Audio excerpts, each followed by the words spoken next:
解客家义民记，故事就在大碗中。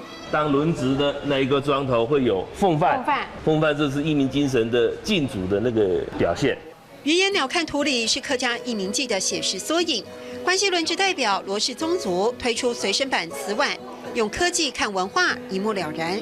先说故事，让他们觉得有兴趣。义民记的活动里头呢，可以把义民的精神用另外一个方式表达给看得到的人。积极宣传的背后其实是隐忧，募款经费比15年前只剩一半，世代断层有没有人肯接棒？总炉主罗庆江透露不安。这个资金已经200多年传承下来了，即使也要做下去，那这样的情形也是个很大的遗憾。大人们的烦恼，天真的孩子没感受到。客家庄里的客家传统盛事，多数还一知半解。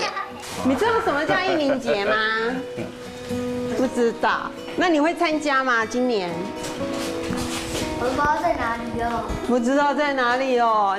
难怪要用说故事的方式阐释义民记，了解了习俗，进而说客家根源，莫忘祖先遗训。每一次轮值对你们来说是很重要的使命感，对不对？这个一定要留住，因为是饮水思源嘛。